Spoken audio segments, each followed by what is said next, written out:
Come on, Annie. Let's go to the movies.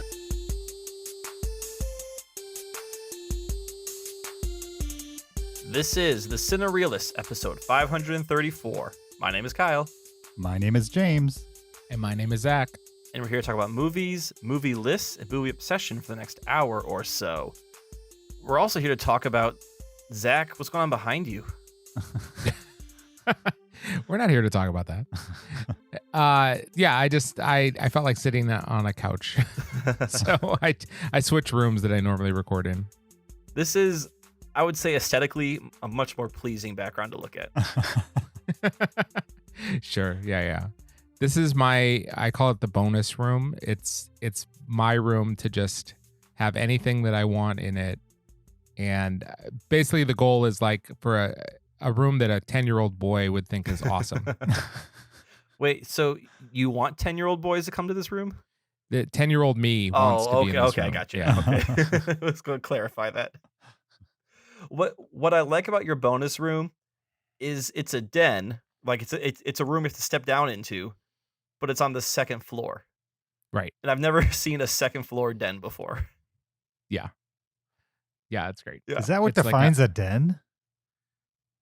I don't think it's the only thing that defines a den, but definitely a den, for the most part, is some sort of it's sunken from whatever normal level you're on. Either you're in the basement, you call it the basement den, or like my house, I have a first floor den where you got like the rest of the house, and then you go down 2 steps, and that's where then like the couch and the fireplace and the TV are.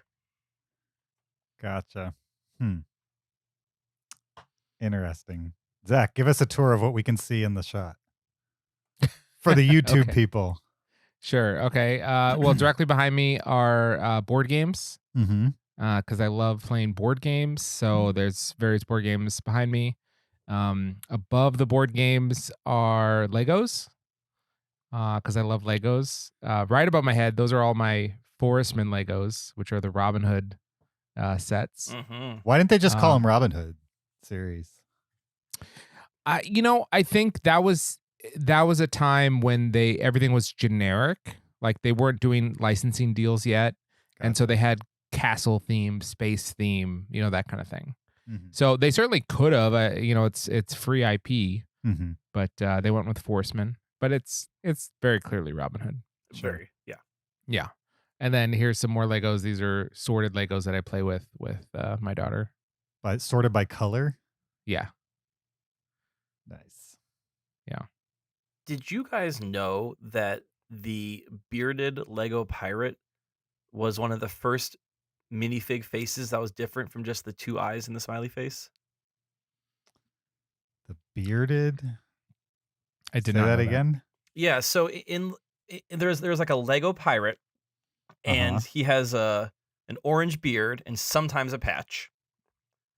Okay. And I believe that is, if not the first, one of the first unique faces of the Lego characters. Because like up until that point, they all had, oh yeah, Zach's pointing at the Lego pirate ship right now. Up until that point, they were all just 2 eyes and a smiley face. And like now, you look at Lego, like every Lego minifig has his own face and facial features. Is crazy. But I want to say within our lifetime, that change happened.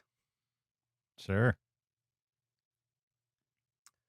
It's not as mind blowing a fact as Well, okay, it kind of my son has a book of like the history of Lego minifigs, and like we're looking through it, and I just forgot that their faces were all the same through my whole childhood. I just assumed they had unique faces.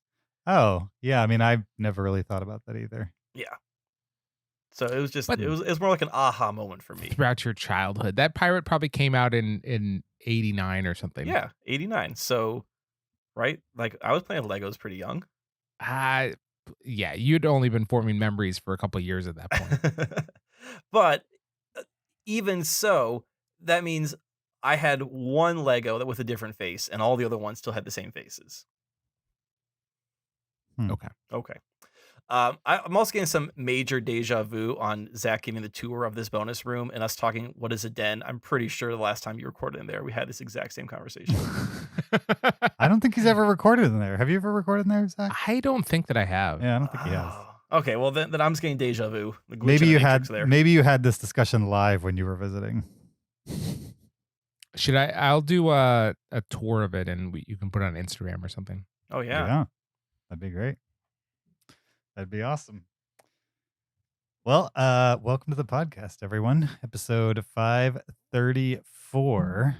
Today, we are going to. Oh, I figured out why I said 533 before. Because I was looking at the wrong notes. Ah, Now I'm looking at 534. foiled again.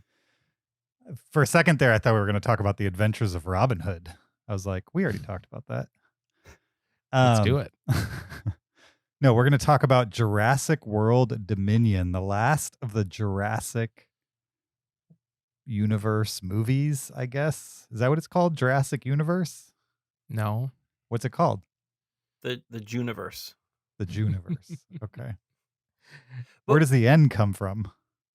Well, universe. Oh, of the universe. J. Yeah. Gotcha. Keep up, James. What's Wouldn't it be Jerusalem-verse? Jerusalem?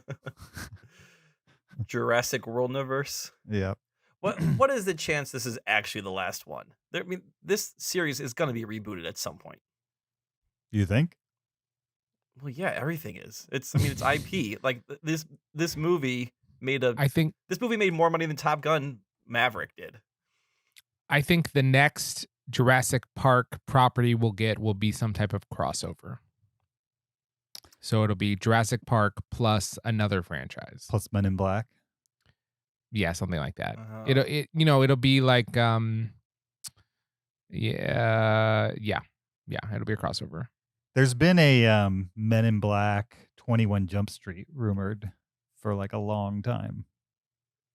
But for some reason it doesn't get made. I don't know why. Everybody's clamoring for it. I mean, yeah, Men in Black can go away as far as I'm concerned. Men in Black kind of has gone away. They tried to make a Lego sequel and that sort of flopped. Sure, but by your logic, it's coming back no matter what because it's IP. Well, no, it's IP that makes a buttload of money. Like Men in Black International that came back didn't make a lot of money and was not very good from what I heard. So that's a 1-2 punch of putting it out. This one, terrible reviews, but made a ton of money. So as long as it's making money, what's going to stop them from making more? What franchise do you want to see Jurassic Park intermingle with? Oh, well, so I always liked the show Dino Riders and the toys when I was a kid, which was it was one of these shows they made to sell toys, but like this group of humans went back in time mistakenly to the time of dinosaurs, and then they armored the dinosaurs with lasers and whatnot and would fight battles. So I don't know, maybe like Jurassic Park and RoboCop have a crossover. Since we're talking, evil corporations later, get like Omni Core, whatever it's called, to like armor the dinosaurs, and then that's in the direction they're always going with these movies anyway, is what's the military use? What's the military use? So let's just do it. Throw lasers on those things and have some fun.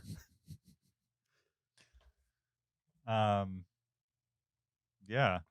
I can't imagine that made enough money in the first run that they're gonna reboot that. What?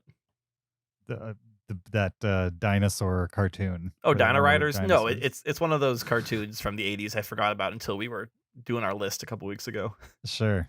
Yeah. I mean, you liked it so much it didn't really even make your top 10 list of cartoons. So. Because it wasn't a top 10. I watched a lot of cartoons as a kid. You were a fan of it, though. Oh, yeah, it was didn't cool. even make your top 10. Well, excuse me. Apparently only my top 10 can be made into movies. Exactly. Imagine the people who know nothing about it, how disinterested they'd be in that. I don't know. Like, you see a T-Rex smash through a gate and it's got a laser helmet on. Sure.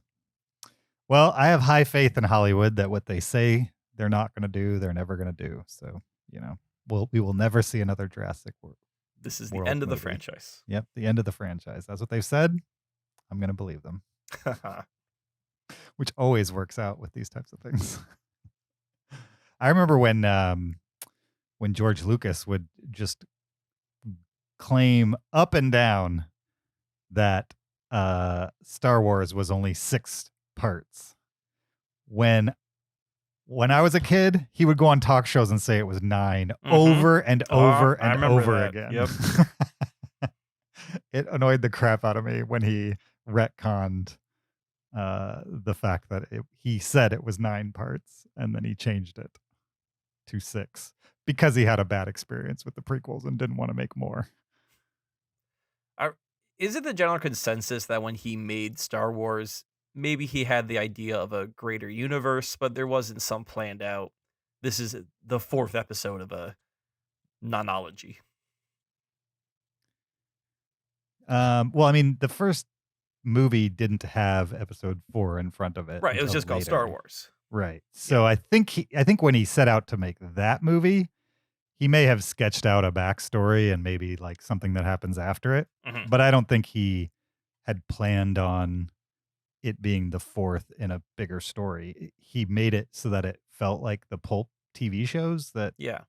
I mean, this is what he said at the time, that it was supposed to be like pulp TV shows where you would jump in and it'd be in the middle of a story and then you just watch that one episode and, it didn't matter if you didn't have the first half of the story or the third half of the story. Yes. Empire Strikes Back was number 5 at the same time that New Hope was number 4. Well, New Hope, Star Wars was renamed Episode 4, New Hope. Sometime Before around. or at the same time of Empire? That's a good question. I don't know if it was before or at the same time. I believe Empire started with episode 5 in the crawl, but I don't think they had officially added A New Hope or episode 4 to Star Wars. I'm sure George had in his mind said this is now episode 4 by the time they were naming officially episode 5 Empire. But sometime between then and when they were releasing them on home video and stuff like that in the mid to late 80s, that's when they officially put it in the crawl and everything like that. So Empire Strikes Back is episode 5 in the crawl, and that's the first one that got numbered. Yes. Yeah. Interesting. Yeah. And around that time was when he was claiming that they were 9.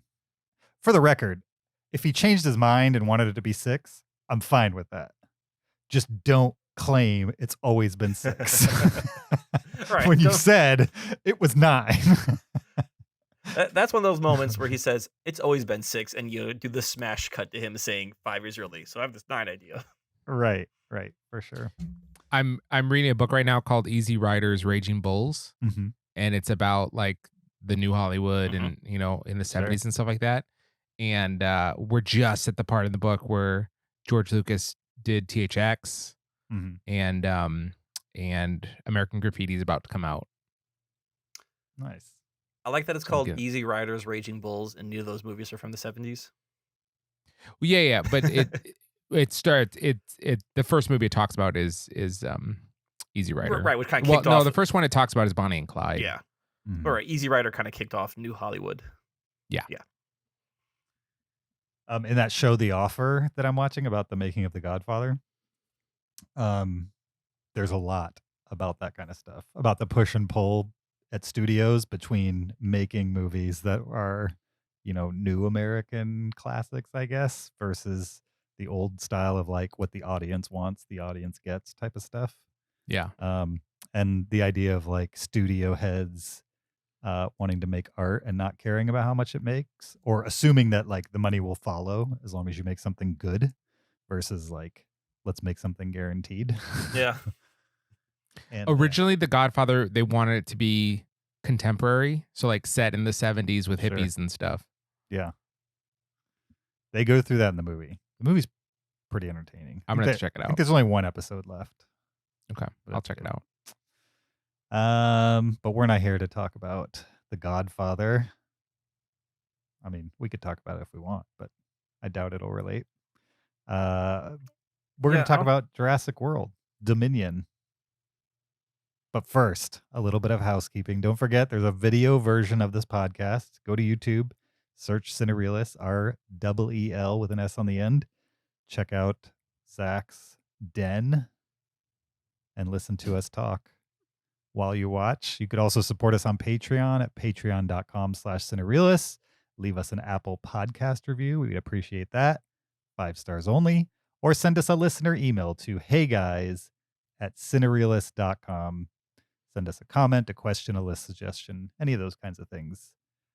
We love to get via email. You guys ready to get into some Jurassic World Dominion discussion? I was going to say goodness, but we'll get into it right after this clip. That was Jurassic World Dominion, a 2022 American science fiction action film directed by Colin Trevorrow, starring Chris Pratt, Bryce Dallas Howard, Laura Dern, Jeff Goldblum, Sam Neill, DeWanda Wise, Mahmoudou Athi, B.D. Wong, Omar Sy, and Campbell Scott, amongst others. The official IMDb plot synopsis for Jurassic World Dominion is: 4 years after the destruction of Isla Nublar, dinosaurs now live and hunt alongside humans all over the world. This fragile balance will reshape the future and determine once and for all whether human beings are to remain the apex predators on a planet they now share with history's most fearsome creatures in the new era. Surprisingly wordy plot synopsis without actually saying much. Sure. I would say. Somebody want to give us a better setup than what that said? Are we talking spoilers on this? We didn't discuss that. Do we need spoilers? I mean, I watched a trailer afterwards and I was like, I mean, were there any surprises beyond what the trailer gave you as far as like what's going to happen in this movie? Were locusts in the trailer? I mean, there was frames of them. Okay. I don't think they like framed the plot around them. I'm quite not as sure much. this movie would be affected by any particular event being spoiled. I don't think so either. I don't think we just, anything of significance happens to spoil. yeah.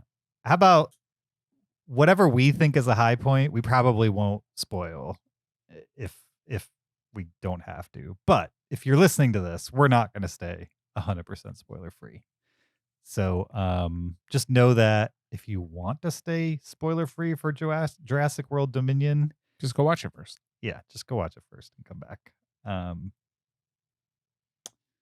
What did you guys think of it? Well, one thing I found interesting about this film is the amount of time that elapses before you see your first dinosaur is shockingly short. I think maybe there's 15 seconds Yeah. before you see your first dinosaur. Mm-hmm. And then you see a ton of dinosaurs. And I think it was just jarring to like hit dinosaurs so quickly in a Jurassic Park film. Mm-hmm. It was just like, oh wow, we're not saving anything for later. The movie starts and dinosaurs are like out and about everywhere. They've gone, on every continent all across the world, which doesn't seem possible for one. I don't know how that just casually happens.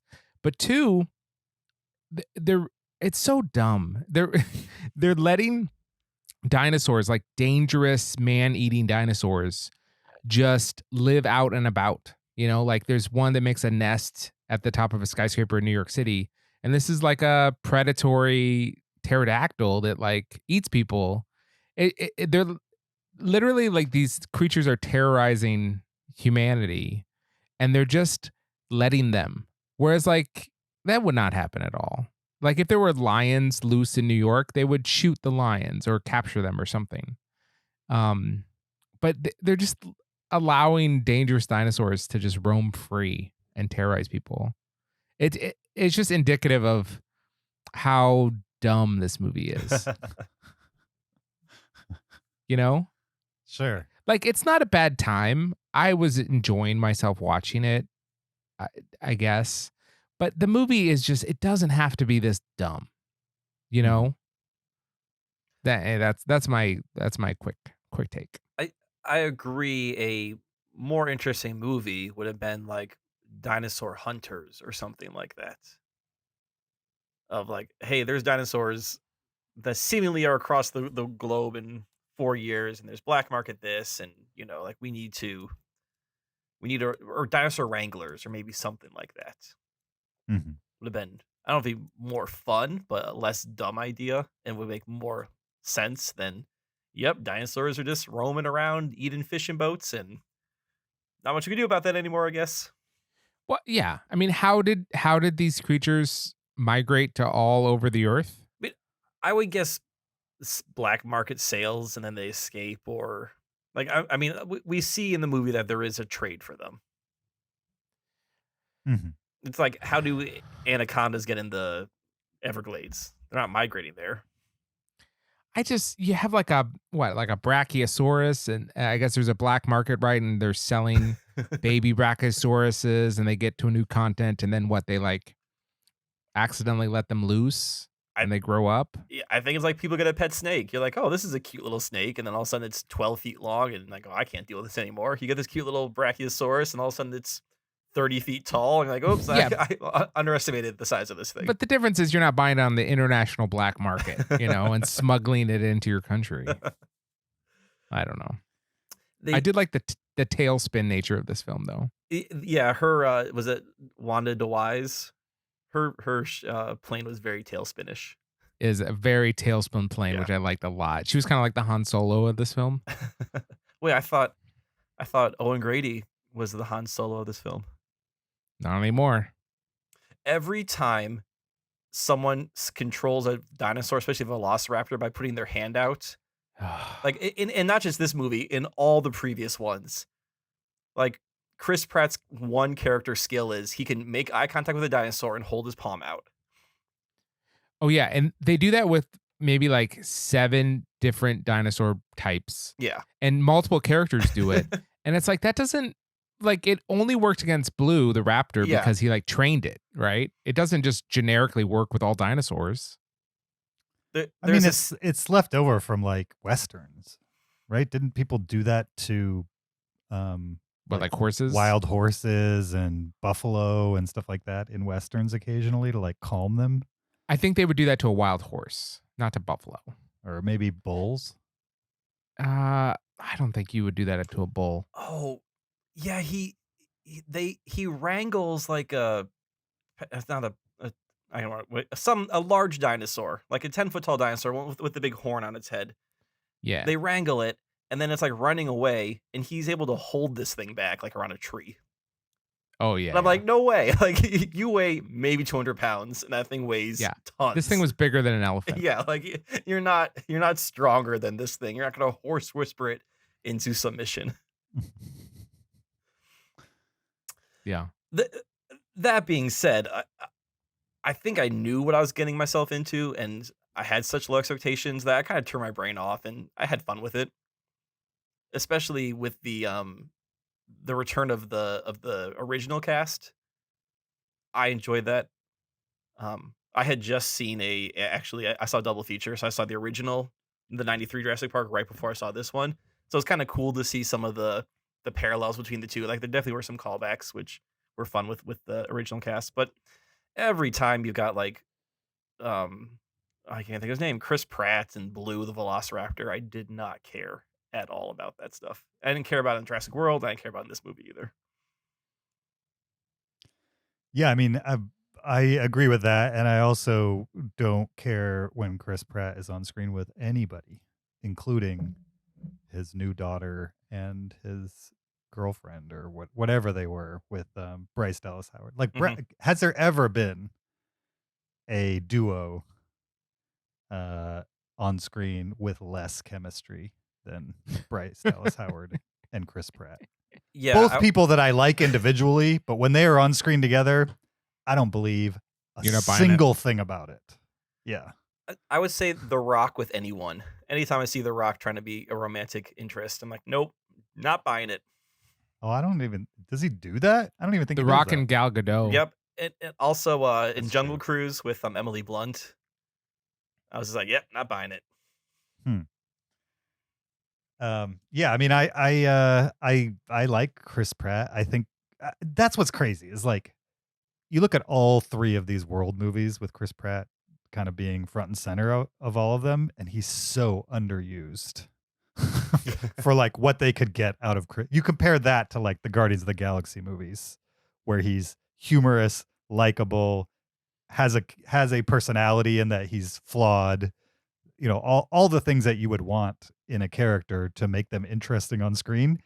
And in these movies, he's just a guy that holds his hands up to to to dinosaurs and like occasionally I guess saves the day. He's not even normally the one that saves the day. It's normally like some kind of fumbly thing or the Bryce Dallas Howard saves the day or something like I don't even know why he's in these movies. They for the live in most a part. cabin in the woods. Him and Bryce Dallas Howard and this young girl. And there's the raptor, Blue, that lives in the woods too. And Mhm. anytime the raptor shows up, both of the women characters no, they're about to die Yeah. unless Owen shows up, right? Like it's like imminent danger unless Owen shows up to hold up his hand, right? It's so crazy that they would live near this raptor because that raptor will kill them unless Owen's there. Mhm. And so like they just have to hope that he's around at that moment. Otherwise they're dead. And it's just a bad plan. Sure. The hand thing is so stupid. Not to mention the baby raptor that they're allowing to just live free in the forest. It's going to grow up and be an untrained wild raptor Mhm. in the woods with them. It's a bad system. I will say I'm glad that this movie did at least addressed we'll say the surrogate daughter, the adopted daughter. Because that's something that was brought up in the previous one, Fallen Kingdom, which Mhm. was not addressed whatsoever. It was like, oh yeah, by the way, there's this girl and this is where she came from. And then Right. no one talked about it. I'm like, whoa, hold on a second. This is a huge deal. And at least this movie recognized that it was kind of a big deal and made her more of a part of the story. Yeah. Yeah, I mean, small kudos to them for bringing up the thing that nobody cared about. You know what I mean?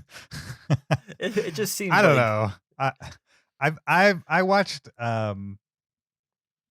Fallen Kingdom like a month ago and then watched all the rest of them in the last couple days. And the first three movies are so much better than these last three. They're just a totally different thing in these last three. First of all, in the last three, I can't tell you a single legitimately frightening or scary moment. No. It's just not there. They're acting like it should be there, but it's not there. Now, Zach and I saw this most recent one together, and there was one person, maybe two, off to our right that seemed like they were scared at moments in the movie. But for the most part, it seemed like everybody in the theater was not necessarily even in suspense when they tried to slow the movie down for suspense. And it's kind of like, if I want to watch dinosaurs and not be scared, I'll watch the History Channel. Like, this is supposed to be a Jurassic Park movie. Adventure shouldn't be there if it's at expense of the scares. Like, if you watch the original Jurassic Park movies, it's not about running from building to building. It's about suspense, anticipation, those types of things. And they're at their best in those moments. And I'm just not sure I understand why these movies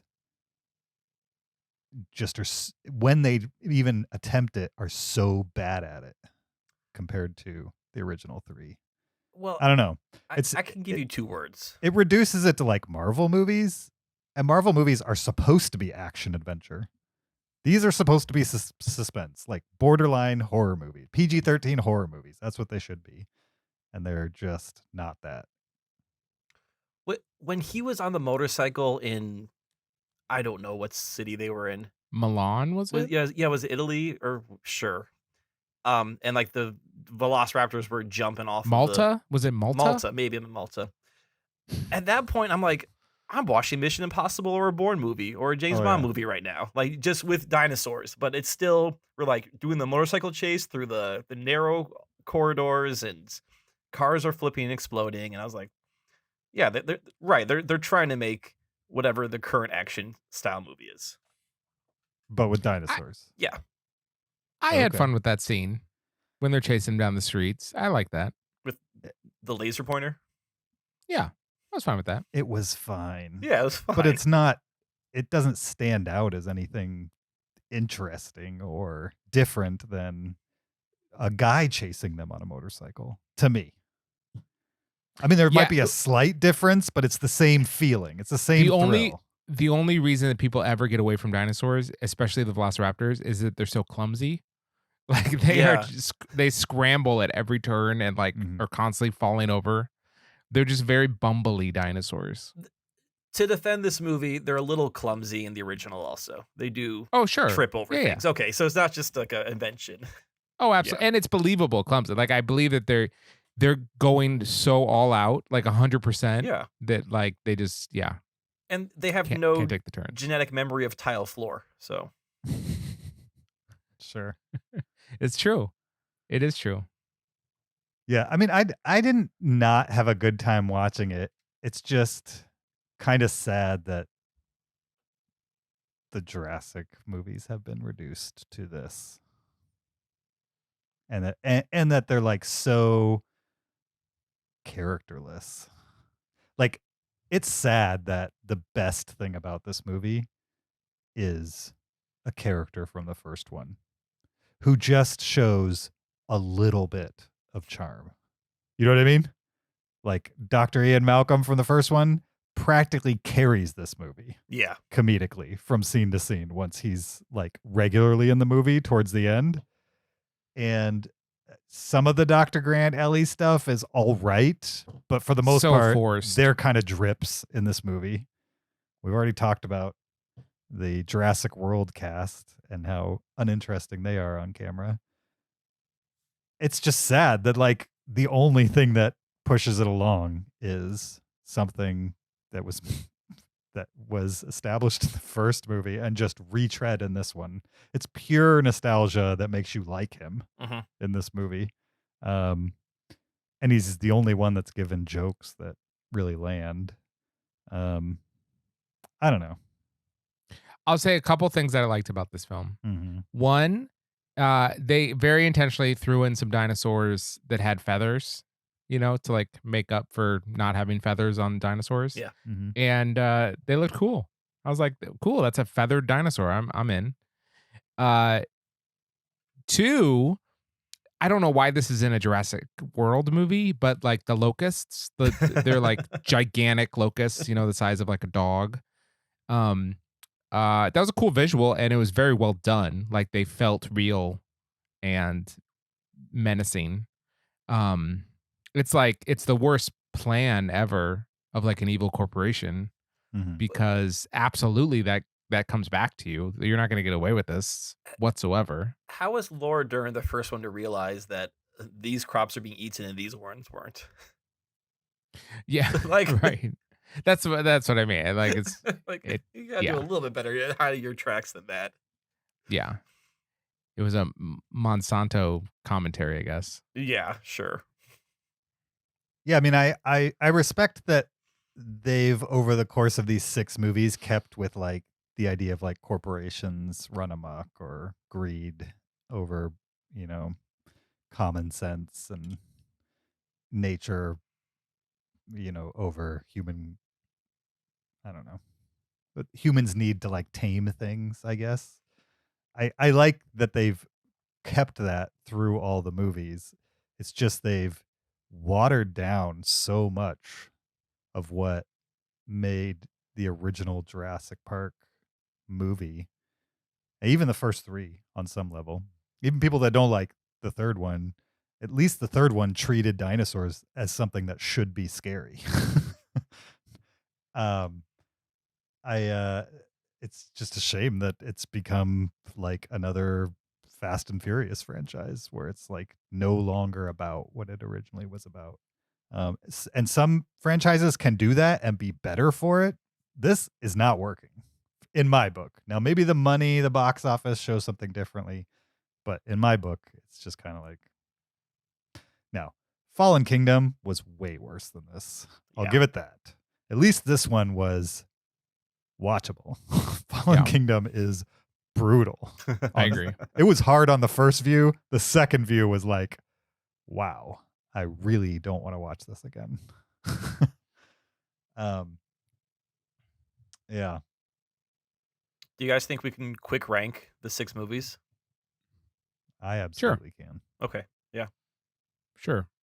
Let me try to rattle it off. I forget all the names, so I'll just refer to them as Jurassic Park 1, 2, and 3, and Jurassic World 1, 2, and 3. Perfect. That's fine by me. Go Probably for it. least favorite, Jurassic World 2, then Jurassic Park 3, then Jurassic World 1, Jurassic World 3, Jurassic Park 2, and then Jurassic Park is my favorite. Okay. Shocker there. For me, Jurassic Park 3 is my least favorite. I thought that was trash. Then Fallen Kingdom, followed by this one, followed by Jurassic World, followed by Lost World, followed by, obviously, huge leap up to Jurassic Park. There's a cliff between Jurassic Park and Lost World, and then an even bigger cliff between Lost World and Jurassic World. James? I would go Fallen Kingdom, absolutely, as the worst. Then Dominion, then Jurassic World, then Lost World, then Jurassic Park 3, then Jurassic Park. Oh, so you got Jurassic Park 3 as your number 2. He likes Jurassic Park 3. Apparently. Like Jurassic Park he does. 3. Lost World on rewatch, I would say went up on recent rewatch. I don't know if it overtakes Jurassic Park 3, but I do think when you rewatch it, this is maybe the 3rd or 4th time I've seen it. You start to see a lot more of the Spielbergness in it the more you watch it. You know what? I don't like being this negative about stuff, but why did they name Jurassic World Fallen Kingdom when it should be Fallen Kingdom : Jurassic World? Like, that's the pattern. Why did they not do that with the second movie in this second trilogy? Wait, can you explain that to me? I don't understand. The original trilogy goes Jurassic Park, then Lost World : Jurassic Park, then Jurassic Park 3. So this one should have been Jurassic World, Fallen Kingdom : Jurassic World, and then Jurassic World Dominion. Like, if they had any integrity whatsoever, that's how it should be. No, there's not a pattern just because one movie did that. Well, there's not now, but if they had done that, it'd be a pattern. And then when they do the last 3, they'd have to follow it. If they did it, I don't think that's a thing. Oh, it's a thing. It's not a thing. It should be. I don't even call it Lost World : Jurassic Park. I don't think anyone has ever called it that. It's just the Lost World. Yeah, the only reason they added Jurassic Park is because there is a whole nother thing, Lost World. So they had to differentiate between the two. Really? Is that true? Oh yeah, I guess. Yeah, isn't the Lost Malik World film? like the same as the? Isn't that the when people go in a cave and they find dinosaurs underground? Yeah. Isn't that the Lost World story? Like one of those. You're thinking of the New World, Zach. Oh. Yeah. No. I mean, that's what it should be. Well, why shouldn't it be that? Name? That's a dumb name. Lost World : Jurassic Park. That's a dumb name. That is the name. Fallen Kingdom : Jurassic World would also be a dumb name. Right, but Jurassic World : Fallen Kingdom is not equally. That's dumb. a normal movie title construction, right? Right, but it would have been cooler, in my opinion, if they had kept the same pattern. But there wasn't a pattern. We're talking like trilogy cred. It establishes the pattern. They're doing the Rambo thing where you've got Explain First me Blood. this. Sorry, I don't mean to interrupt, but explain me this. How come The only two movies with a colon in the title officially are Lost World : Jurassic Park and Jurassic World : Fallen Kingdom. Dominion doesn't have a colon in it. It's because Jurassic World should be on the backside. No, that's not why. Why then? Why, if according to you, why is it called Jurassic World Dominion and not Jurassic World 3? No, I'm fine with them not putting the numbers in it. A lot of franchises don't want to put the numbers in it. They don't want to remind people that like this is they've released a lot of these. No, like why isn't if the pattern is name of the first movie something, how come they didn't put a colon in Dominion but they did in Fallen Kingdom? And the only other one in the first three that has a colon is the one where they flipped from the main title to the secondary. I can actually explain that. It's because no one in the world cares as much about colons as you do. I'm just saying. There's not a person. I'm just saying. This is example one of like 500 million that I can think of that says these people don't know what they're doing. They haven't really thought it through. Why? Yeah, Jurassic World Dominion is such a dumb title. It is, but what if it was Dominion : Jurassic World? Not a better title. It's a better title, not by much. Improvement. No, but it's slightly better. Why? It would actually not Dominion. Fallen Kingdom. Fallen Kingdom should have been. James, you don't even know what you're arguing anymore. Dominion should have no colon, and it should just be exactly as it is. Or put a 6 instead of Dominion. I'm fine with that. Just call it Jurassic Park 6. Yeah. After Jurassic World, Fallen Kingdom, and Jurassic World, and then make the next one Jurassic Park 6. Then Jurassic Park 6. Yeah. I mean, no, the second one should be Fallen Kingdom : Jurassic World. Yeah, should be Jurassic World, Fallen Kingdom : Jurassic World, and then Jurassic World 6. Sounds like someone needs to write Universal a strongly worded Jurassic letter. World 6? It should be Jurassic World 3, if anything. 6. No, you 3, think it should be 3 was the actual third movie. So if we're just going by the number it would be 6. But Jurassic Park 6, not Jurassic World 6. Oh, it could be Jurassic World 3. I'm fine with 3 or 6. Yeah. Okay, so they could just do 3/6. That way it works either way. But would it have to be in Roman numerals? Would it have to be Jurassic World IV? No, it has to be like talent scratches. But now we're at 6 of them. So like the dinosaurs done 5 and then like cross one through. And then like they've already figured out that whole numbering system. So. Right. Exactly. See, you guys are on my you're on my side. I see what you're saying. Yeah. I see what you're saying. That's how it should be, right? I mean, so how do you feel about the Fast and Furious naming system, which seems to make up a new naming convention for every single movie?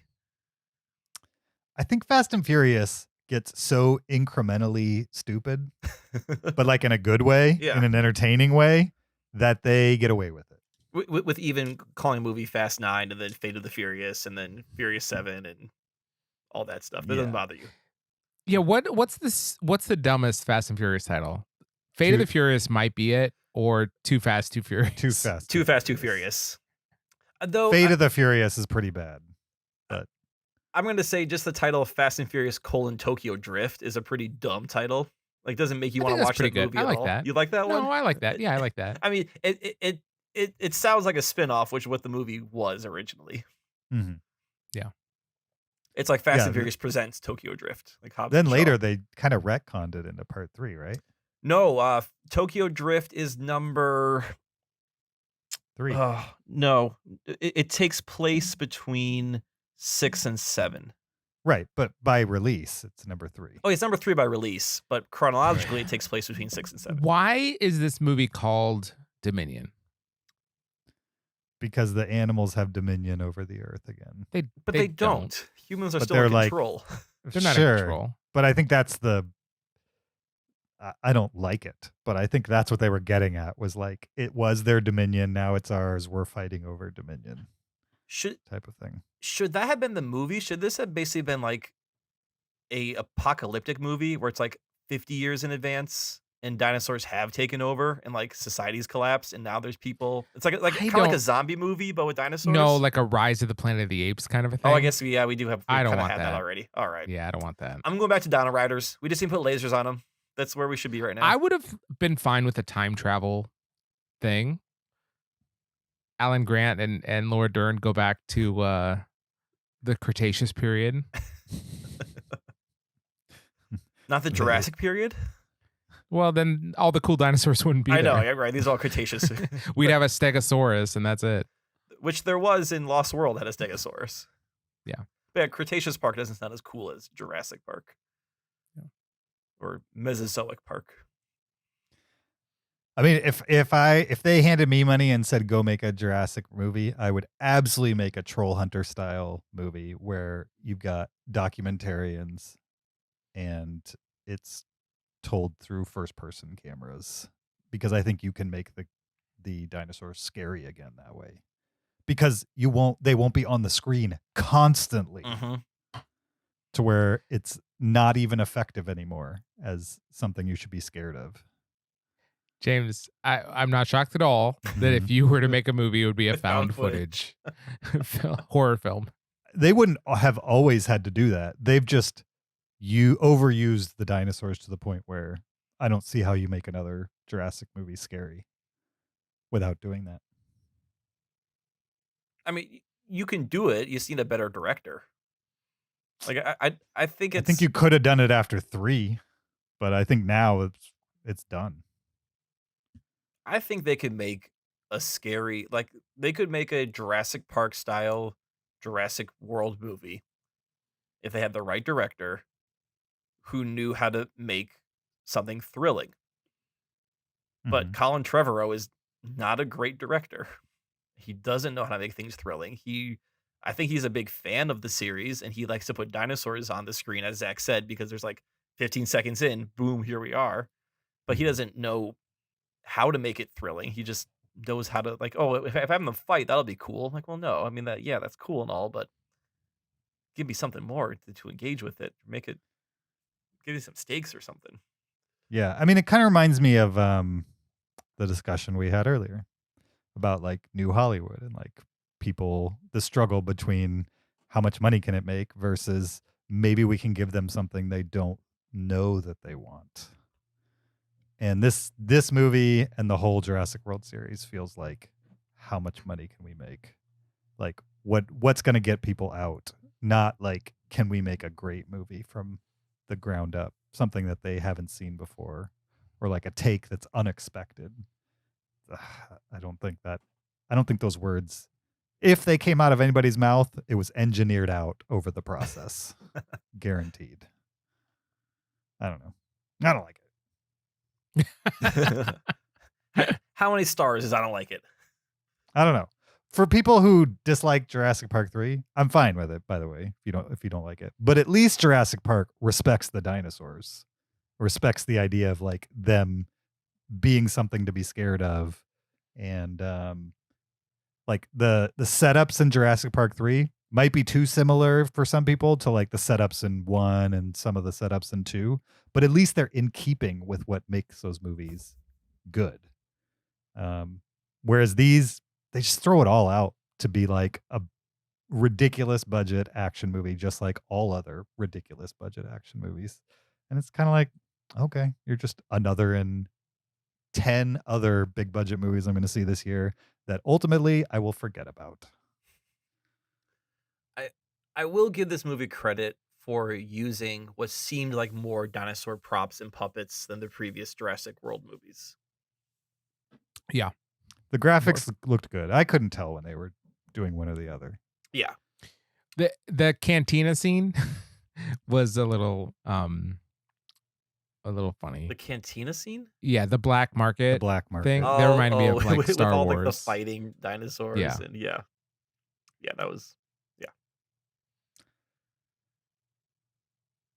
Anything else with this movie?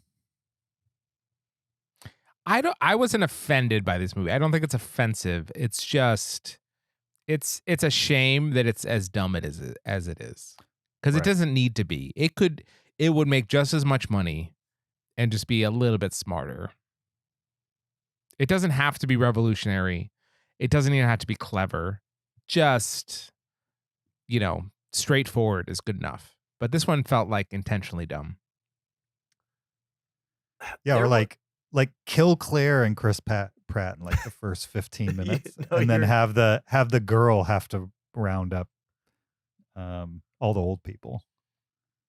Have them go on an adventure. How come no one rode a dinosaur? Oh, I was waiting for it to happen. Yeah. I'm shocked it did not happen because that was like the one thing they held back on. Someone didn't fall out of the plane and have to ride a dinosaur down. Like Oh, and what? they grab a pterodactyl and Correct me if I'm wrong, but those tailspin planes, they don't have ejector seats, right? where does she I don't eject know. from? Like She's the just the fuselage? chair. Yes, but yeah, just straight out through the like it has a straight up fighter jet ejection seat in the middle of the cabin. like Absolutely not. there's like a hole in the fuselage blows and she goes flying through it, or Must be. That strained credibility right there. see The ejection seat. there's your scene to kill him right there. They're like, oh, eject, and she just ejects right into the roof, goose style, and she's done. Like, all right, well, we got rid of her. What'd you guys think of the Freddy Krueger dinosaur? Oh, with the long. That's a real dinosaur. I couldn't figure out what it was supposed to be. Yeah. Like It's a Adaptiosaurus. I made that up. I liked it. I liked that dinosaur. He could cut through things. Mm-hmm. yeah. James, did you like the crawling into the lake scene? That was a good scene. I like that scene. I just was not. I don't care about Claire. Wasn't that Claire that was in the water at that time? Yeah. Oh, that's I don't clear. know her name. Yeah. You mean And Bryce s- Dallas Howard? Yeah, Bryce Dallas Howard, right. And there's just so much before that is like I respect that scene. If the whole movie was a sequence of those scenes for the most part, I would have preferred that for sure. But one scene in a 2-hour and 20-minute movie, it was fine. But I wasn't scared. That's another thing. It's like not that Jurassic Park movies kill their main characters, but if you're advertising this as a finale, kill a few off. You know what I mean? It's like there were like no real, from what I could feel, there was no danger that any of these people were going to go away in the movie. I am very grateful they didn't kill off any of the main cast, because then we would have had like some 10-minute sentimental send off. No, I don't think they could have pulled that off either, but in like a better trilogy, that's the payoff you're looking for. At least that's the payoff I'm looking for, is like for something to matter in the end. And I did not get that vibe from this movie. For me. So I mean, there were some people in the audience that reacted very strongly to Grant and Ellie kissing. Oh, they were so excited. Right. They were jumping out of their seat. And I wish I could share the excitement. But that movie had ground me down so much by then that I was like, okay, it's been fan service so far. This feels like more fan service. Now, it may not have been, but because there was so much before that, that's the attitude I took into the kissing scene. And I feel like that was a completely manufactured fan service, because I don't think anyone watched Jurassic Park and gave a second thought to their relationship. There's just been like a few like articles out there, lately about like, ooh, were they romantic or not? Like, oh, they were definitely together in Jurassic Park. 100%. Jurassic Park 1? Yes, 100% they were a couple. They're No. not a couple. I just saw the movie. They are 100% a couple. I don't care how recently How do you say saw 100%? it. Okay. I've seen that movie a ton. I watched it like 4 days ago. 100% is certain, Yes. and that is a confidence you can't have. I am certain. Okay, here, two major reasons. One, they are holding hands. Two major clues. No, not clues. Okay, one, they're holding hands. At the scene when Hammond shows up in a helicopter when they're on the dig. Okay, they're holding hands at that point. And two, and the biggest one is there's a scene where Dr. Wait, before you get to number 2. Yeah. Just refresh my memory. Hammond arrives in the helicopter, which you don't even see. Hammond's just hanging out in their tent, right? Well, You don't see the helicopter. somehow the helicopter land. lands and Hammond's already at the cap. Yeah, it's one of those. You just saw this so recently, Kyle. To give us very specifics. Okay. I don't remember them holding hands. It was so recent that you saw as this. they walk into the tent. No, not as they walk into the tent. Yeah, They're they holding. stumble into the RV. If you It's let not a me tent. talk, please, and stop interrupting me, I'll explain this to you. Okay. But All right, let right now, 100% you guys don't talk. want to listen, so what's even the point? I'm listening. All right. Not when they're stumbling into the RV, but and I'm Okay. saying the same scene at the dig, okay? When they're walking down to where they're going to launch the shotgun shell, do the radar thing, okay? They're holding hands at that point, okay? Here's the other big one. They are in, let's see, Dr. Grant and Dr. Malcolm are in the, Ian Malcolm, are in the car together, and it's raining. They're coming back. This is before the T-Rex scene. And then Dr. Malcolm turns to Dr. Grant and says, "Are you and Dr. Sattler?" And kind of like, yeah, like, he doesn't say it, but he kind of says, "Are you and Dr. Sattler?" And then Dr. Grant goes, "Yeah, we are." So right there, Yeah, right, Dr. Grant's like, "Yeah, we're a couple." I don't understand why that makes you think 100% certainty. It absolutely, you can interpret that as he just didn't like Ian Malcolm and he wanted him not to pursue Ellie at all. That's how I And so he absolutely lied. interpreted it. No. Also, how cute she is, like how cute she She's thinks like it is at the end 23. when he's cuddling with children at the end, right? She's always ribbing him at the beginning about how like he doesn't want kids, and he even says to her, "And you want one of those?" at the very beginning. No. Obviously, Okay, like, I I think in I the will original, admit, I'm watching the scene right now. Which one? in the original script, The one you described. I'm not talking about the original script. I'm talking about the No, hold movie on, that hold on. that is given to us. hold on. In the original script, they were together. Okay. Okay. And then that was intentionally taken out to be more ambiguous Okay. in the final script. So like the movie is meant to be ambiguous. It's not meant to be definitive. I'm just surprised that you're 100% certain because Grant tells Ian that they're a couple when clearly he could have lied just because he didn't like Ian Malcolm. But And yeah. and that she wanted kids and he didn't. That doesn't mean that they're in a relationship. that just seems like a weird work conversation. Now, granted, they are 20 years apart, and so like that's kind of like if they're together, that's definitely like I'm dating my grad student situation. So we'll give them. That's creepy right there. But all right, James, you're watching the scene. Which scene are you watching? I'm watching the scene. It's the first scene you described. It's the dig scene. Okay. And there is a shot. They're like brushing off the dinosaur bones in the ground. Mhm. And then there's a shot where Ellie is putting a bandana around Grant's neck, like a wet bandana 'cause Yeah. it's hot out. And I'm not sure I'd do that to a guy I wasn't dating. Then they turn around and walk towards the dig site with their hands on each other's backs. Okay. Wait, they're not holding hands? But They're not holding hands. Isn't his hand on But her butt though? his hand is lower, but he's not, cradling or anything.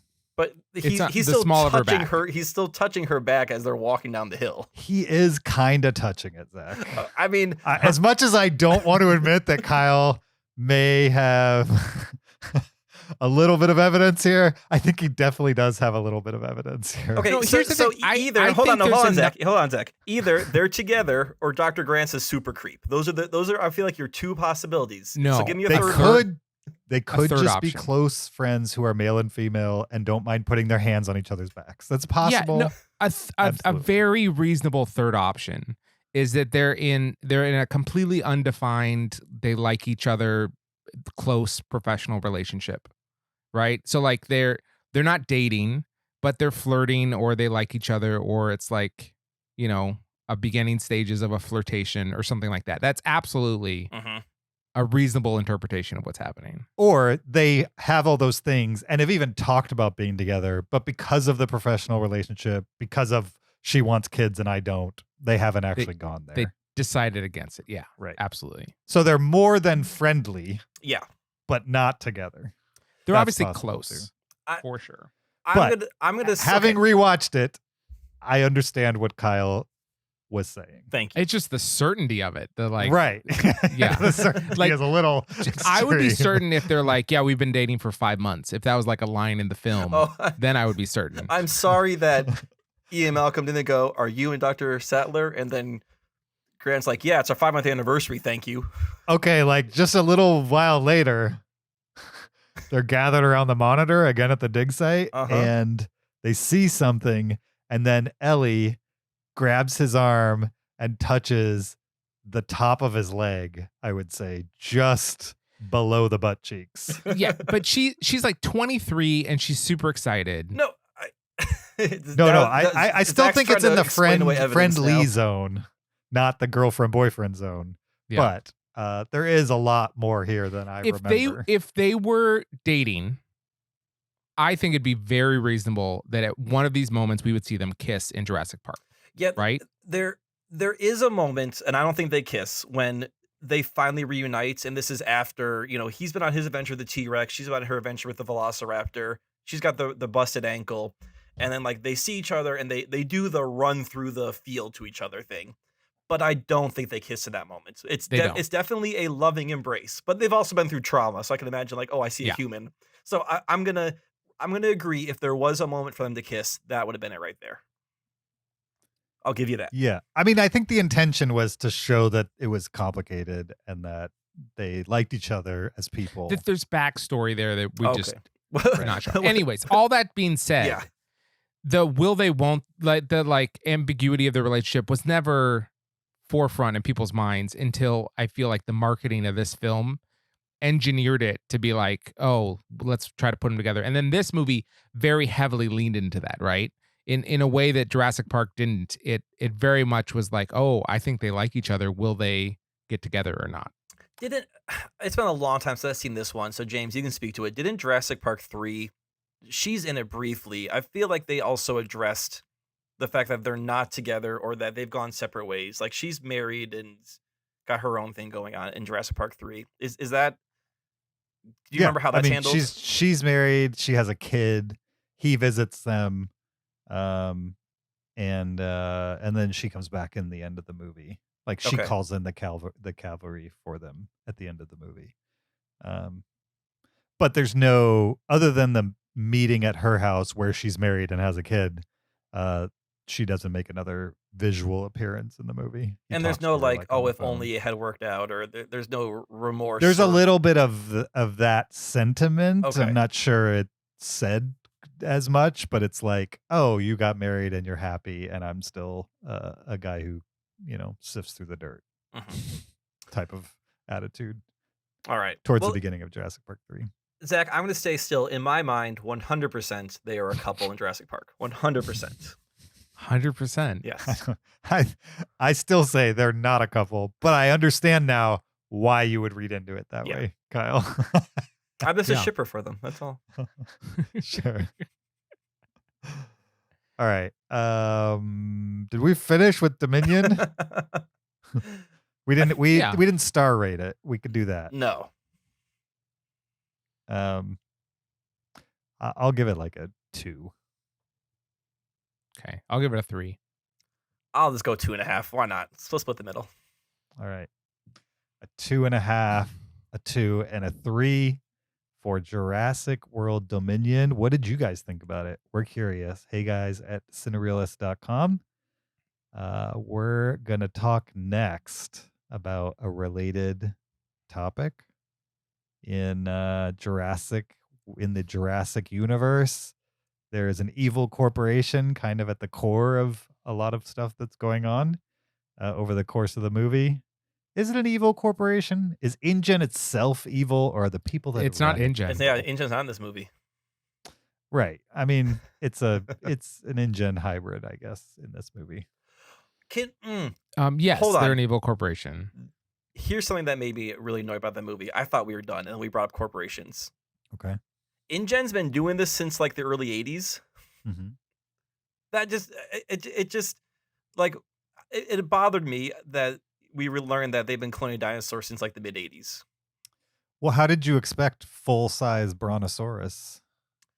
They don't they talk about by in the the year first 1993. don't they give him some like accelerant, some growth accelerant in the first Jurassic Park movie? No? Okay, No. I'm just making things up then.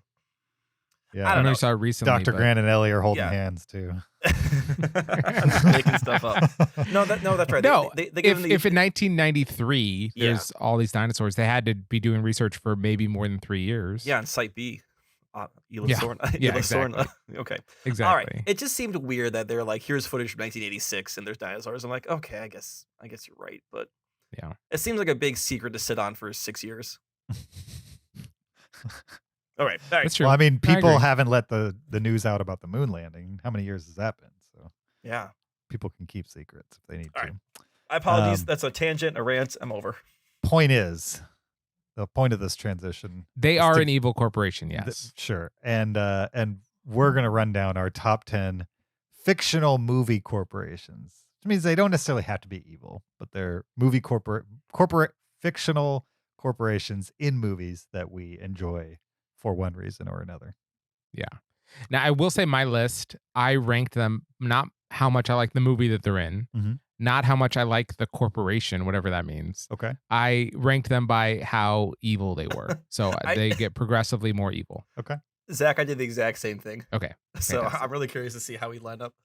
Yeah. Mine, I mean, based on how evil they are, would probably bump them up as far as how much I like them. So it's roughly in the same area. But All there's right. a couple on here that I just like the corporation itself. I wouldn't necessarily call it evil. Okay. You're just a fan of the company. Fan of the idea of the company Okay. or I you know, like the work whatever. they do. Yeah. All right. I'll start. Okay. My number 10 is a company called Recall from the movie Total Recall. And what this company offers is it implants a very complex memory into your brain that you did some sort of cool action adventure thing. So Arnold Schwarzenegger has, a month of action adventures where he saves Mars implanted into his brain. And so, yeah, I wouldn't say the company's evil, but it's definitely messing around with reality in people's minds. And that could be dangerous. If they're not evil yet, they're going to be evil soon. They're going to use it for evil eventually. Yeah, I mean, we'll get there, but I don't think InGen's an evil corporation. No, InGen's evil. But, I mean, if you look at the first Jurassic Park, what they were trying to do, I mean, resurrect dinosaurs and have a theme park. It's not an evil thing. No, Something your goal- happened that was awful. They don't have But- an evil goal, but the means that they go about it, right? They're willing to accept collateral damage, right? In order to achieve the goal. Maybe past the first movie, they're ready to do that. But in the first movie, there's no like, oh yeah, we've already lost 50 people doing this. Well, people had died at the very first scene Yeah, of it's Jurassic like Park dude is someone dying. dying.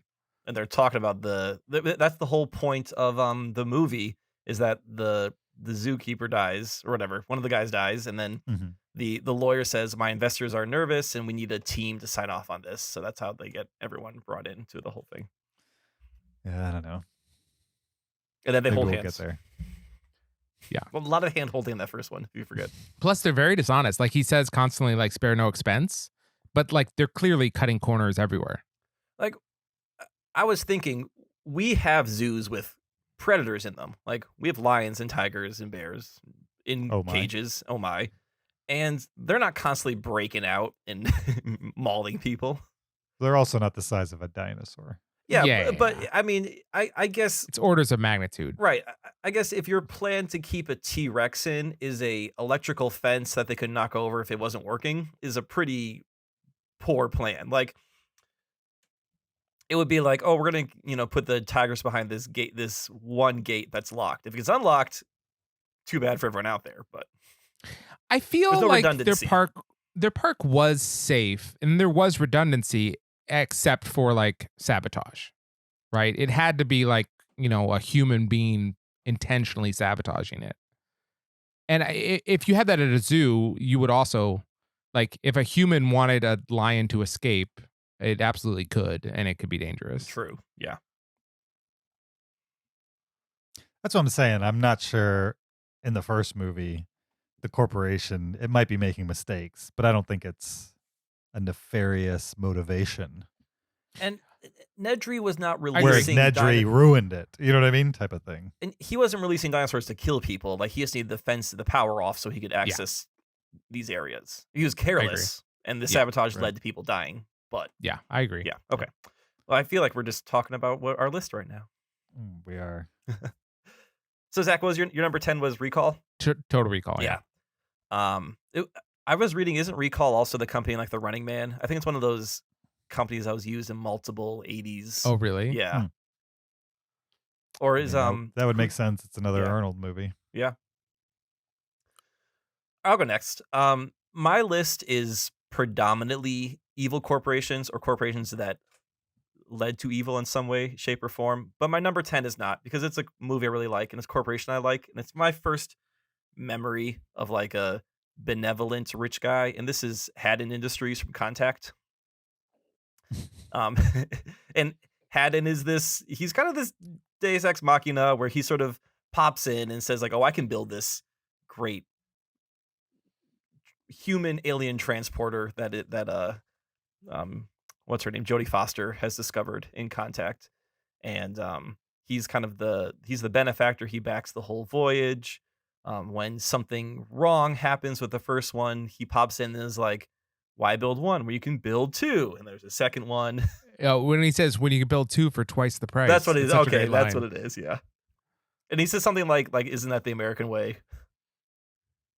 Or he makes some, I don't know, I can't remember what it was, but yeah. But he's also kind of this mysterious guy. He's off living in a space station towards the end. He's just sort of a mystery figure, but keeps the whole thing moving forward in Contact. That's cool. It's a good pick. I need to rewatch Contact. I watched it once in the movie theaters. Really? I haven't seen it since. So I have vague memories of it, but obviously you guys love it. Just need to rewatch it. My number 10 is Biffco Enterprises from Back to the Future 2, which is great. Love the idea of Biff having his own corporation and it being him being ridiculously rich and it's very Trump-esque. Yeah, for sure. Oh, he was definitely a Trump figure based upon. Yeah, it was awesome.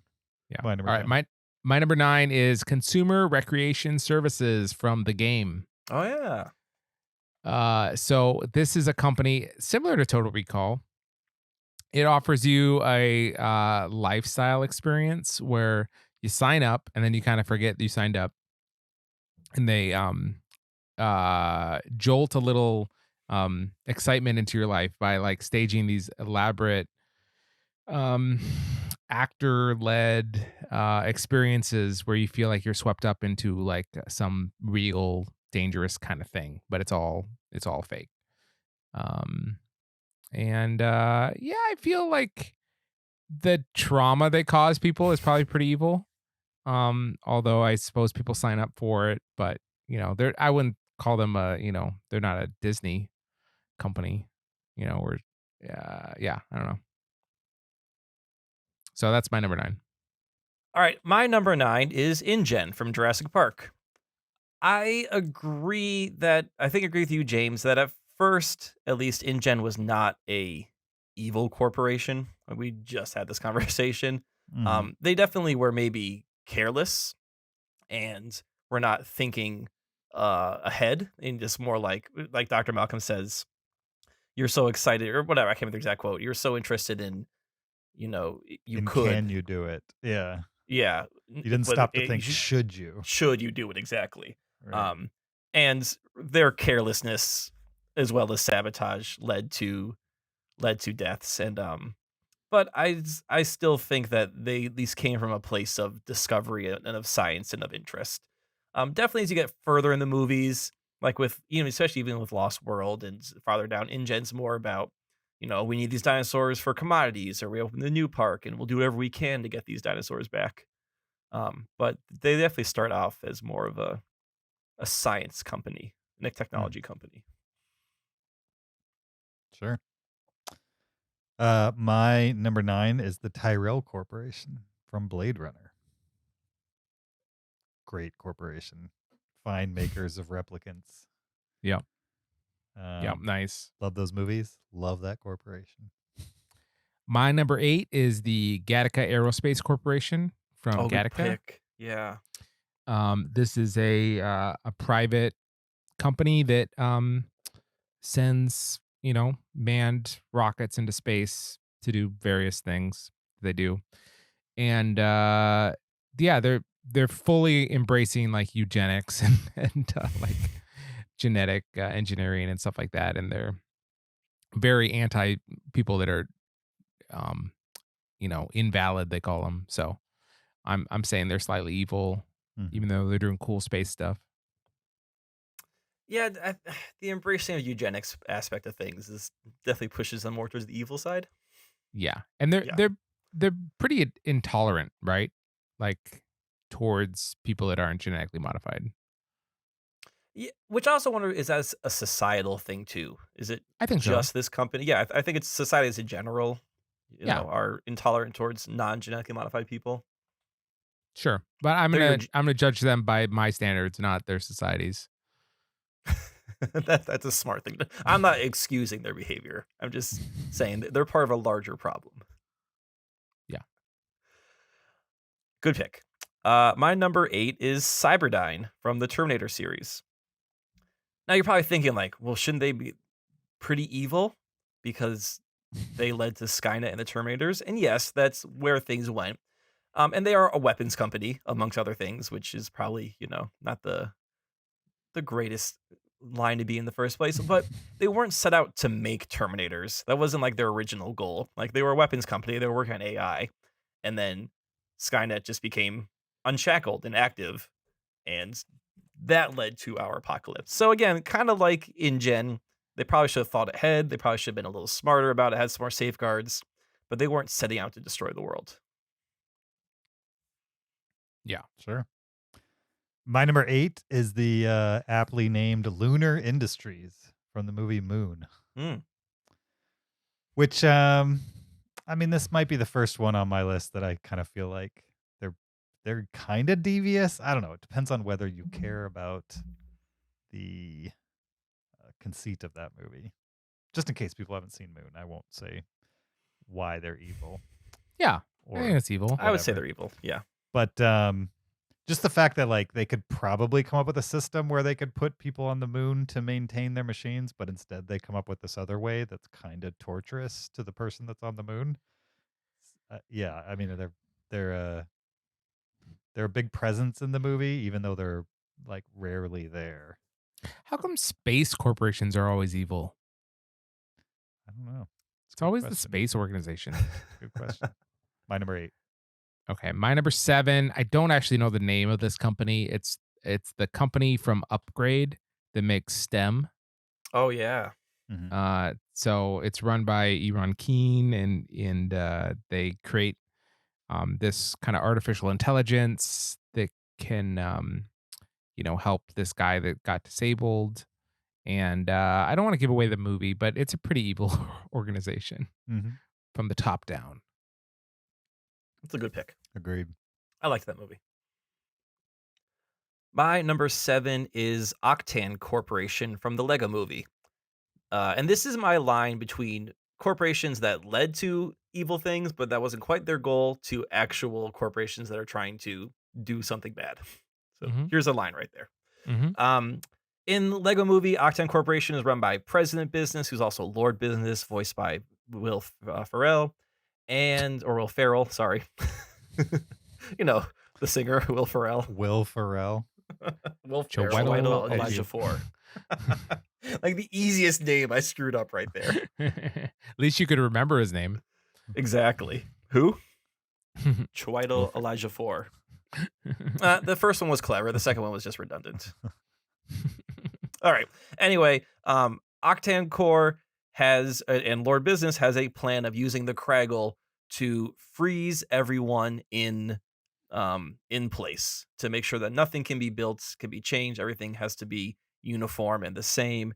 And then Emmett and his rogue band of misfits are trying to stop President Business from using the Kraggle to freeze everything in place and make sure that there's no innovation. Lego Movie is a movie that is way better than it should be for a movie about a toy spinoff. And even goes to emotional depths that I would expect from a Pixar movie, not from this. And it's definitely a favorite of mine and a favorite of my son's. Nice. I forgot there was a corporation in that movie. Oh yeah, Taco Tuesday's coming up. That's game plan day for them. Sure. My number 7 is the Paper Street Soap Company from Fight Club, which was Tyler Durden's soap business, Yeah. where Would he they would steal human fat. he would steal human fat from the dumpsters of liposuction companies and then turn them into soap and then sell them back to the same people, according to the movie. And yeah, it's great. I used to have a shirt that was from the Paper Street Soap Company that I thought was really cool back then. And now Oh, of these course you days, did. I don't think I'd wear that just because I'd have to explain to people what it means, and I don't want to explain to people what it means. You couldn't just say it's from Fight Club. I could say it's from Fight Club, but even that has some not great connotations, I would say. Like, oh, you're a white dude in your 40s who likes Fight Club. I know who Right. you are. It's a Yeah. little cliched. Yeah, I'd rather exactly. closet my Fight Club love a little more than like walk around with it on my chest. Okay. So you're gonna leave your T-shirt in the closet? Mm-hmm. Yep. Okay. My number 6 is InGen from Jurassic Park. Which we talked about. My number 6 is Lecter Corp from Pootie Tang.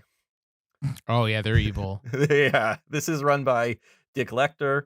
Great choice. I don't even know what they do. I just know that Dick Lecter does not like Pootie Tang because Pootie Tang is so positive and has positive effects in society, and that affects Lecter Corp's bottom line. Well, they sell burgers Yep. and cigarettes, I think. They do sell cigarettes. Oh yeah, to kids, don't they? Yeah, and alcohol. Yeah. Yeah. So Dick Lecter comes up with a whole plan to get Pootie Tang to basically sign away his likeness. And then in his last act of evilness has a bunch of Pootie Tang impersonators, including hiring white actors to play Pootie Tang in blackface. Doesn't get much more evil than that. Yeah. You could probably get more evil than that, but yeah, that's pretty bad. I'm just saying that's pretty bad on the the level of evil scale. Yeah. That's why he's there at number 6. My number 6, I'm not sure it's necessarily evil, but it's a movie corporation I enjoy. Inatech from Office Space. Mm-hmm. I mean, maybe I enjoy the movie more than the corporation, but the corporation is definitely a part of it. It's a pretty normal corporation. You love that corporation. Yeah. It's pretty I like the normal. restaurant better than the office company. What the Tchotchkes or the Tchotchkes? flair. Tchotchkes, yeah. Yeah. That one's good too. Would you consider that a corporation or just a restaurant? Corporation. Yeah, I mean, like TGI Fridays is definitely a corporation. Right, but like they don't say that Tchotchkes is a chain or anything. Doesn't matter. You assume that that is the only tchotchkes in the entire universe of that movie. I'm just saying there's nothing in the movie that says it is or it isn't. I mean, besides the fact that this is a blatant TGI Fridays ripoff, I'm Yeah. pretty sure it's a chain. Maybe they live in a world where TGI Fridays exists and that's the local ripoff. It's got pretty good branding for just the one-off local ripoff. But even if it was, it could still be a corporation. If That's it just true. had one It restaurant. could be a corporation. Do we know, is there a original TGI Fridays? And did this start with like all the flair and the stuff on the wall and then became a corporation? Or was that like something that someone said right from the bat? Like, I'm gonna make 100 of these restaurants right away. Like, was it an organic thing, or did they just drop? I honestly don't think any restaurant chain starts as like, let's make 100 from scratch. I think they're all start as one store somewhere. You think? Okay. Yeah. Like even Subway was like Mike's Submarine Shack or something, And then grew from that. Yeah. I don't think anyone has the money to just throw up 100 franchises of a unknown restaurant. I bet you they do now. Like Outback Steakhouse has a whole bunch of different restaurants. Like now they could say, we're doing a new fish restaurant and they're gonna make 100 of them and we're gonna drop them. Yeah, I mean, But Darden that's definitely within did an that. established corporation already. Yeah, Darden definitely did that. They were like, "Oh, we need this type of restaurant," and then they made that restaurant with the intention of franchising it and putting it everywhere. Well, Darden didn't franchise, but put things everywhere. Um, but I agree. I think the vast majority are like local restaurants that take off, and then they're like, "Oh, how do we make more money? Make more restaurants." Yeah, Initech, my number 6. All right, my number 5 is Zevo Toys from the movie Toys. Mm. And this is not an evil toy company until it's taken over by new ownership. And then they start making toys into war toys. And then they actually try to like kill some of the employees using their toys. And it just shows that bad leadership can really steer a company wrong, I would say.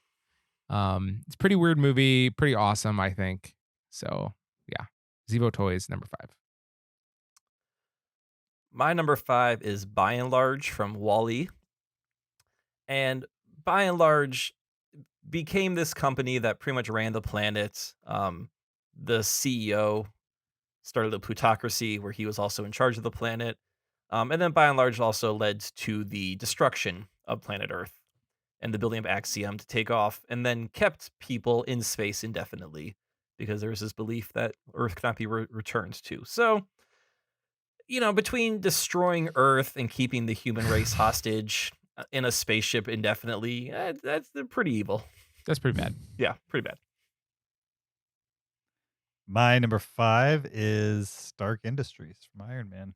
Mhm. I mean, this corporation is all over phase 1 and 2 of the Marvel movies. Is phase 3 the one that ended in Thanos? I think it was. So it was all over phase 3 as well. Yeah, I like Iron Man. liked the first movie a lot. It's what kicked off everything. And I like the idea of Iron Man just being a guy with a ton of money. But he's not as moody as Batman about it. He's like out and about it. I like it. My number 5. My number 4 is the Terrell Corporation from Blade Runner. Nice. Yep. Yeah. My number 4 is the previously mentioned Biffco from Back to the Future 2. I have them this high because Biff is a Trump-like figure, and we all probably have opinions on that. But also, Biff, at least in this alternate 1985, has such a laser focus on ruining the McFly family, where he murders George McFly, gets Doc Brown institutionalized, marries Elaine. Is that the mom? Eleanor? No, what's her name? I don't remember. I want to say it's Elaine. I could be wrong. Marries her, forces her to get plastic surgery. Like, just his evilness is so laser focused in Back to the Future 2 on this one family. It bumped it up a couple spots. Yeah. Nice. My number 4 is Monsters Inc. from Monsters Inc. Literally Yeah. right there in the title. Yeah. it's I right like there. it with this Pixar movie that like the company is definitely like the center of the world, or at least the center of the story, and it is what on paper they're doing would be considered like an evil thing, and yet in this movie it's like what powers the world, basically. And they're terrifying kids, but at the same time, it's kind of like just a rite of passage terrifying, not like a scar for life terrifying. You know what I mean? Like there's discussions about how far you should go because you don't want to scar them for life. You just want to get them to scream so that we can get the scream power from them. So yeah, love that movie, and it's my number 4. Nice. I forget that James did not rank his by evilness. Yeah. So every time he says like Monsters Inc., I'm like, really? Oh, that's right. Wow. These are just a different ranking. My number 3, the aforementioned By and Large from Wall-E. My number 3 is the aforementioned Tyrell Corporation from Blade Runner. I think making androids, making them into essentially slaves and kill them off after a couple years, pretty terrible. My number 3 is the aforementioned Cyberdyne from Terminator. which I don't have anything to add to. My number 2 is Travicom, the company in the movie Congo.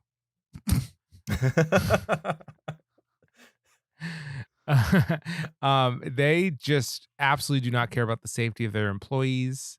They will send people into danger and could care less who gets hurt or killed. They just want that sweet, sweet profit. And Congo is a movie that's criminally underseen, I would say. Criminally underseen? I'll agree Yeah. with the second word. It's underseen. Appropriately underseen. No, criminally. So Another movie I've only seen once. Yep. I have never seen Congo, so You haven't seen gotta rest me. Congo? Never seen Congo. I think you would definitely have a good time with Congo. If it's streaming somewhere, I'll watch it. But I'm not Okay. on my way to watch it. All right. All right. I have a Netflix DVD subscription. I'm not gonna waste that on Congo. I got real movies to watch. What movie do you have right now from DVD.com? Meek's Cutoff. Oh, Well, that's a good one. Yeah, see, totally you're not wasting that. Yeah, you're gonna fall asleep during Meek's Cutoff. You won't fall asleep during Congo. Michael Some- Crichton. I know it's Michael Yeah, Crichton. some things Congo has going for it. Directed by Frank Marshall. Okay. Stars Laura Linney. Yeah, Oh. she's all over that movie. I used to not like Laura Linney until I saw Ozark. You want me to give you just the saw- stars of my friends from Letterboxd for Congo? The star ratings? Yeah. Oh, of your Letterboxd friends, please. My Letterboxd friends give it 1.5, 1, 2, 3, 1, 2, 2, 2.5, 1, 1, and 4 stars. Guess who gave it the 4? Zach. Zach.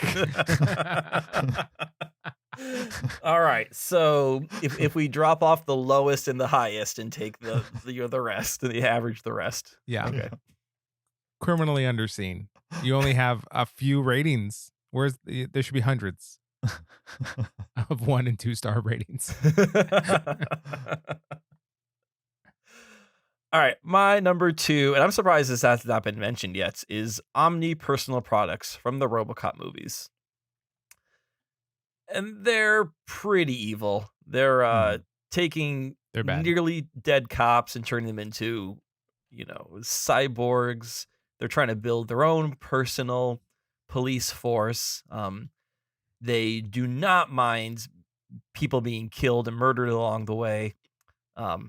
I don't know if people are doing cocaine in the movie, but I'm sure everyone in that movie is on cocaine at some point within that series. And it's a pretty terrible, cutthroat place to work where people are making moves to kill the people above them for promotions. I remember RoboCop when I was a kid. I would go to like comic book conventions and there would be booths with guys that just have VHS tapes all over the place. They were all like bootleg VHS tapes. And one of the VHS tapes they would sell was the Laserdisc unrated copy of RoboCop. Oh, but transferred to VHS because nobody had a Laserdisc player. And they would just loop it on a TV, the scene where the guy gets shot on the table by what's the name of that robot? You know what I'm talking about, the mech, yes, the I mech know. style robot. Yep. That scene is so over the top violent. It's crazy. But It evidently really in is. the original theater release and original home video release, it's not as bad, or maybe it's just not as extended as it is in the Laserdisc. But that was like the attract loop for these booths was RoboCop uncensored. Hmm. My number 2, previously mentioned, InGen. Nice. Okay, my number 1, I would bet it's a bingo. I wouldn't be surprised if it's a super bingo. It's Alien, the Weyland-Yutani Corporation. That's my number 1. It's not my number 1. Oh, okay. So Well, Zach and I agree it's the most evil corporation. That's a bingo. yeah. So that is a super bingo because we're same spot and a bingo. It's just not a Tringo. No, super duper bingo. Yeah, super duper bingo. Yeah. So this is they're bad company, bad news. But what makes them bad is we find out that they send the Nostromo. They send the Nostromo to the planet or the asteroid to find the alien with the hope that the alien will attack. Basically, what happens in the movie was what they were hoping would happen. Yeah. And they also implanted a android on the mission too. So, yeah, it's not just that they're negligent; they purposely put their crew in harm's way for their own personal gain. Yeah. And then if you go to like Prometheus, like they're pretty bad in that one too. Yep. It's just, yeah, in general, bad policies. There's a lawsuit waiting to happen there. Definitely. Kyle? Well, my number one was also Weyland Yutani from Oh, okay. Alien. My bad. My number one is Encom from Tron. Great evil corporation. It's a computer company that creates a grid-based network that entraps living programmers inside of it to Wait, are they evil? Do they intentionally trap people? I thought it was just an accident. It's no, they intentionally, because what's his name? Kevin? I think it was Kevin. Jeff Bridges? Yeah. Okay. Yeah, Kevin Flynn. That's his name. The Jeff Bridges character. He challenges the president or CEO in the movie, and then the CEO turns the CEO, who's at the whim of Master Computer, comes up with the he gives the computer permission to digitize Kevin into the system, which is normally reserved for like bad programs, but occasionally they'll do with somebody who they want to erase from the planet. That's pretty bad. Pretty bad. Yep. Pretty bad. But yeah, I loved Tron as a kid, and Encom has burned into my brain because I watched that movie over and over and over again. Nice. And I was fascinated by the idea of like getting stuck in a video game and and playing them for real. You know what I mean? Like, did you like The Last Starfighter? I didn't. It's very cheesy. I know people would say the same thing about Tron, but for some reason, Tron never felt cheesy for me, and The Last Starfighter did. Yeah. Now, if my list was different and just companies that I liked, I definitely would have had Willy Wonka's Chocolate Factory on my list. Just FYI. I thought about that. I just never considered the corporation versus the guy. Okay. When I thought about that. Willy Wonka Corporation is kind of negligent too. Yeah. Like, they're not doing a lot to protect those kids. Yeah, and they're working those Oompa Loompas to the bone. Mm-hmm. No, those Oompa Loompas are volunteer. I mean, they're refugees, really. They're happy to be there. So since they're refugees, we can take advantage of them. Right, that's what we're saying. I don't think they're being taken advantage. I think they're very, very happy to be there. Do happy people act like the Oompa Loompas in that movie? Absolutely, they're like singing, like for fun. Oh, I yeah, think that's what happy people do. Because slaves sang all the time. They're like they were doing so happy. Somersaults. You know, if the people that work for you are singing, it's all good. They must be happy. No history of slaves ever singing in our past. Wow, Zach got shut down. I need to rethink this whole film. This whole Oompa Loompa thing. Yeah. Like, they not only were kids being, whatever, transformed and whatnot, like Charlie was about to get chopped by fan blades. Well, again, like, Charlie was going to die. That was his own fault. He should never have been in there. He stole fizzy lifting drink. Sure. Yeah, but there's no concern for, it's they were asking for it. That seems to be the argument you're making. Well, yeah. Well, what I'm saying is, what should have the Willy Wonka Chocolate Factory Corporation done? Put a grate on it. What do they put? Where on it? Put a grate on the giant fan. There was a form of a grate. No, there was no grate. That was the whole thing, that they were afraid about they were gonna get chopped up by the fan, so they started burping, and then they were able to get out of it. Okay, I will totally agree, but They should have at least put signs up that said, "In case of lifting, burp," or something. they might not have even known that is what you should do in that situation, right? That's true. I don't know why so you'd many put dead a giant Oompa Loompas fan. up there who never burped. Wait, did they get the drinks in that room with the giant fan? It was the same room, yeah, because it had all the bubbles. Why Like, would there you was put a bubble machine fan in at the room. top of a room where people might drink and lift? It was an exhaust fan. It was Yeah, like you gotta circulation. circulate air. There's so much carbon dioxide in there. Like people are gonna pass out.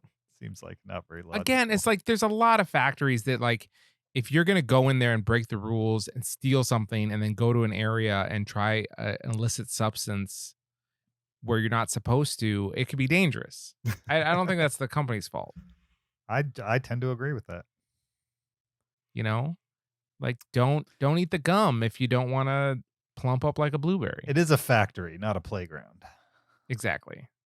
Yeah. The Onion has one of my favorite headlines, and it's something like, "Boy fulfills lifelong wish while visiting Oscar Mayer plant."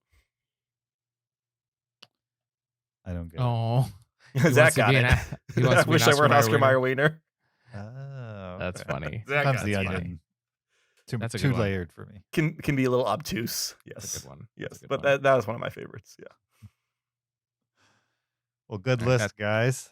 Thank you. Yeah, it was a fun one. If you know of a fictional movie corporation that we didn't mention that we absolutely should have, you should send it to us. heyguys at cinereelists.com, REEL with an S on the end. You could also find us on YouTube, watch us while you listen, find us on Patreon, support the podcast, get extra after show audio, amongst other Cinerealist swag. You could leave us an Apple Podcast review or find us on social media on Twitter, Facebook, Instagram, or TikTok. Or you could find me on my personal Twitter or Letterboxd account at YoJRB. You can find me on Twitter or Letterboxd at Shaban. You can find me on Letterboxd at Peter SKB. Next week, we will be discussing the new Pixar movie, Lightyear. What's the vibe? Are we into this? Or is I it think it'll be just- fun. Now that I know that it's a movie within the movie universe, I'm more on board. a movie within the movie universe. I don't know what that means. But like, it's not Buzz Lightyear, the character from Toy Story, his origin story. It's within the Toy Story universe. It's a movie that the toy was based off of. Yeah. So the movie's going to pretend that Buzz Lightyear is a real man Yeah. that the toy No. is based off of. So the Or same at least world that it's a No, no, movie. no. that other Andy way lived around. in, there are space cowboys. No, I think no. it's a movie in that world. Yeah, this is a movie that Andy could go see that's based on his Buzz Lightyear toy. Gotcha. So the movie is going to present the idea that there are actors on the screen acting in a movie inside Andy's world. No. This is the movie that Andy could go see. Right. It's not Gotcha. like a movie within a movie in that aspect. It's just the This is the movie that Andy would go watch. Because he likes Buzz Lightyear. Yeah. Gotcha. Although my guess is the movie. I think there's like a TV show and a movie, and then the toy is based off of them.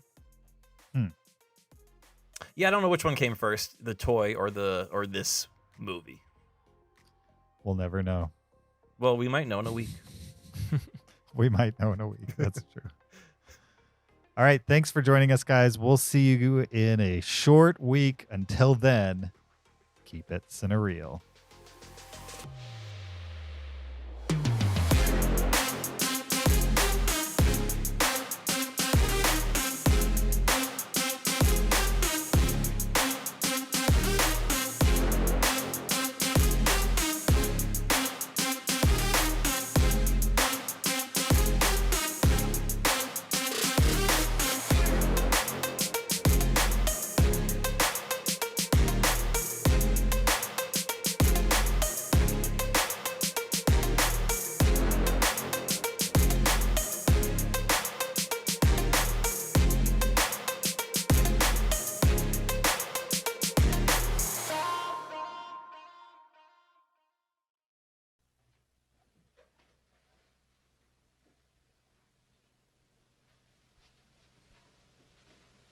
You're still here?